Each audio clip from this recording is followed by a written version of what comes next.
안녕하세요. 커피앤크라임 채널에 오신 것을 환영합니다. 이야기에 앞서서 사건에 등장한 등장인물들의 사진이 궁금하시다면 네이버 블로그에 커피앤크라임을 검색하셔서 제 블로그를 확인해 보세요. 자, 오늘은 비교적 최근에 일어난 사건에 대해서 이야기를 해볼까요? 해당 사건은 2020년에 일어났는데요. 이야기로 바로 들어가 보겠습니다.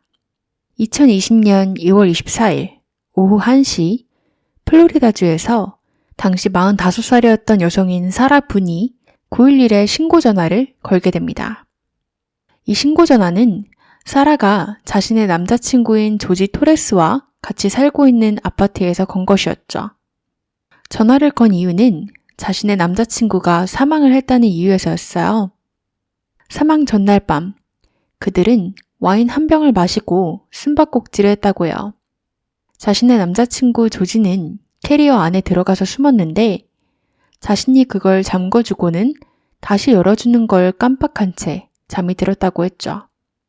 그리고 다음날 아침에 일어나 보니 그가 죽어 있었다고 했어요. 하지만 그녀는 계속해서 횡설수설을 했고 그녀의 말은 앞뒤가 맞지 않는 말들이 많아서 경찰들의 의심을 샀죠. 우선 이 신고 전화를 건 사라에 대해서 자세히 얘기를 해드리자면 사라는 1977년 10월 10일에 미국 플로리다 올랜도에서 태어났습니다. 그녀는 학창시절에 공부도 잘하고 학교에서 좋은 학생이었어요. 졸업을 해서도 경찰에 체포되거나 그런 기록도 없이 평범한 사람 같았죠. 그나마 기록이 있는 거라고는 2000년도 초반에 받은 속도 위반 딱지가 다였대요. 하지만 그녀는 20대 초반에 술과 마약에 빠져서 파티를 즐기는 생활을 하기 시작했어. 그리고 이때 브라이언 분이라는 남성을 만나서 결혼을 해 루카스라는 아들도 낳았죠. 브라이언은 사라가 정신을 차리고 가정에 집중을 했으면 했지만 그녀의 술과 마약 문제는 날이 갈수록 심각해졌고 결국 브라이언은 이혼과 양육권을 요구하게 됩니다. 공동 양육권이 아닌 단독 양육권을 바랬죠. 그렇게 2017년에 그들은 이혼을 하게 되지만 법원에서 내린 판결은 단독 양육권이 아닌 공동 양육권이었어요. 그래서 루카스는 평일에는 아빠의 집에서 시간을 보내고 주말에는 엄마인 사라와 시간을 보내라는 판결이었죠.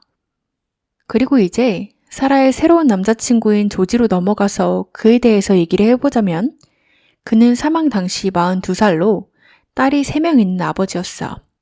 그의 어린 시절은 굉장히 힘들었다고 합니다. 좋지 못한 가정에서 자랐고 어렸을 때부터 여러 가지 전과가 있던 사람이었어. 하지만 사라를 만나면서 이런 범죄들에서 멀어져 새로 깨끗한 삶을 사는 듯 했죠. 2020년, 당시 이들이 만난 지는 3년 반쯤이 됐었고 이들은 동거를 하던 사이였어요. 그렇게 2020년 사건이 벌어지고 경찰들은 조사를 하며 사라의 전 남편인 브라이언까지 취조를 하게 돼요. 그 이유는 사라가 경찰에 신고 전화를 했던 시각은 오후 1시였는데 경찰에게 전화를 걸기 전 12시 45분경 브라이언에게 먼저 전화를 했던 기록이 나왔었기 때문이었어요. 그렇게 취조를 받던 브라이언은 경찰관들이 모르던 정보를 경찰에게 알려주게 되는데요. 그것은 바로 조지와 사라가 몇 번의 큰 싸움 끝에 신체적 싸움으로 번지기도 해서 조지가 몇 번 감옥에 갔다는 사실과 지금도 가석방으로 나와 있고 가정폭력 수업 또한 듣고 있다는 사실을 알려주게 돼요. 하지만 조지가 감옥에 갈 때마다 사라는 보석금을 내주고 조지를 꺼내오며 이렇게 건강하지 못한 관계를 이들이 계속해서 이어나가고 있다고 말을 해주게 됐죠. 경찰들은 사건의 스토리를 바로잡기 위해서 사라에게 무슨 일이 일어난 건지 다시 한번 물어보게 돼요. 사라는 다시 한번 술을 먹고 숨바꼭질을 하던 중에 조지가 여행용 캐리어 안에 숨으려고 했고 장난을 쳤는데 사라도 이 장난에 맞춰 그럼 자신이 캐리어 지퍼를 잠궈주겠다고 했고 그를 잠근 채 자신이 잠에 들어버렸다고 주장을 했어. 사라는 이들이 숨바꼭질을 하는 동안 와인 한 병을 나눠 마셨긴 했어도 이 둘은 술에 취해 있지 않은 상태였다고 했어. 그리고 자신은 다음날 아침에 일어나서 조지를 내버려뒀던 게 기억이 났고 캐리어로 얼른 달려가 캐리어를 열어봤는데 이미 조지는 사망해 있는 상태였다고 했습니다. 그리고 사라는 어떻게 해야 될지 모르겠고 겁에 질려서 자신의 전 남편인 브라이언에게 먼저 전화를 했고 브라이언이 경찰에 신고를 하라고 했기 때문에 경찰에 신고를 한 것이라고 했어요. 그리고 사라는 계속해서 경찰에게 조지의 가족이 어떻게 반응할지 너무 무섭다고 했습니다. 자신을 이미 싫어한다고 말이죠. 경찰은 그리고 사건의 진상을 더 자세히 알기 위해서 사라의 이웃들에게 사라와 조지에 대해서 질문을 하기 시작했어요. 이웃들은 하나같이 사라가 최악의 이웃이었다고 증언했습니다. 그녀는 항상 마약이나 술에 취해 있었고 이웃들의 앞마당에 취해서 정신을 잃고 누워있던 적도 여러 번 있었다고요. 또한 이들은 자주 싸우기로도 유명해서 사람들은 진상 커플이라고 기억했어. 또 사라의 바로 옆집 이웃은 사라의 집과 벽이 붙어있는 구조의 집에 살고 있었는데 사라가 신고 전화를 하기 전날 밤 11시 반에서 12시경에 엄청나게 큰 쿵 소리를 들었다고 했어. 그 소리는 2층에서 시작돼서 1층으로 내려간 것 같았고 자신이 추측하기로는 계단에서 뭔가 떨어진 것 같았다고 추측했어. 경찰은 사라와 조지의 경찰 기록을 받고 이들의 이웃들의 말처럼 자주 싸웠다는 기록들을 볼 수 있었어요. 2018년에 조지가 사라의 눈을 발로 차서 경찰에 신고가 들어온 적이 있었는데 사라의 말에 의하면 자신이 다른 남성에게 담배 좀 빌려달라고 말을 걸었다는 이유로 조지가 화를 냈고 이 싸움이 결국 커져서 조지가 사라의 얼굴을 발로 찼다고 주장을 했었어요.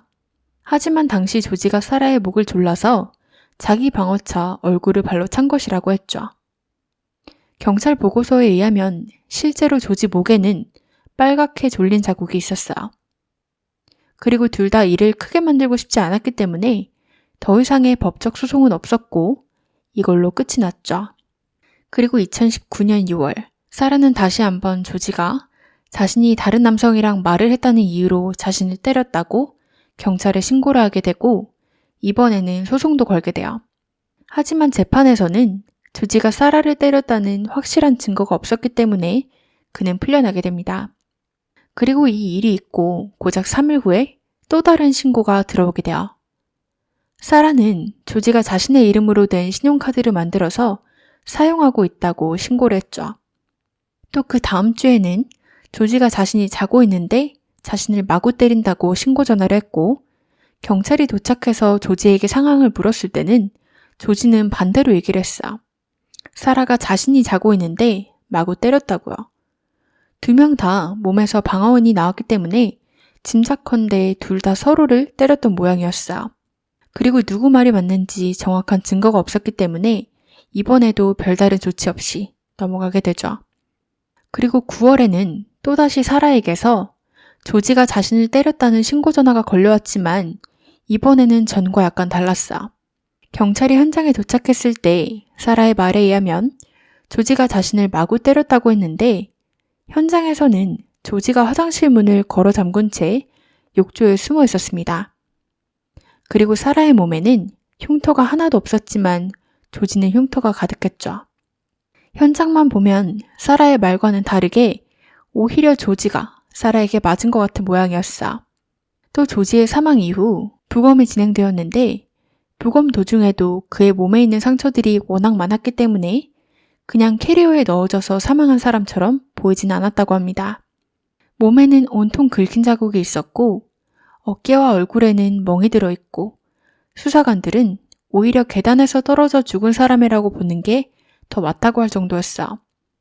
이웃들이 증언한 말처럼 말이죠. 경찰은 사라의 취조를 시작했습니다. 그녀는 굉장히 횡설수설하고 사건과 관련 없는 다른 이야기들을 자세히 설명하는 데 시간을 쓰고 한순간에는 조지를 정말 사랑한다고 그가 가정폭력 치료 프로그램에도 나가며 더 나아지는 모습이 자랑스러웠다고 말을 하다가 또 한순간에는 그가 정말 폭력적이었다고 정말 싫다고 말을 하며 오락가락하는 모습을 보였어. 그리고 형사가 더 자세한 조사를 위해서 사라의 휴대폰과 노트북을 압수해서 조사를 진행해야 된다는 말을 하자 사라는 자신이 몇 달 전에 접근 금지 명령 신청하는 법을 인터넷으로 찾아보긴 했는데 그건 조지와는 상관이 없다고 둘러댔어. 그렇게 경찰은 사라의 휴대폰을 조사하기 시작했습니다. 그리고 사라의 휴대폰에서는 이상한 동영상이 발견됐어요. 동영상은 2분짜리 영상이었고 영상 속에서는 조지가 캐리어 안에 담긴 채 자신을 꺼내달라고 숨을 못 쉬겠다고 소리치는 영상이 담겨 있었어요.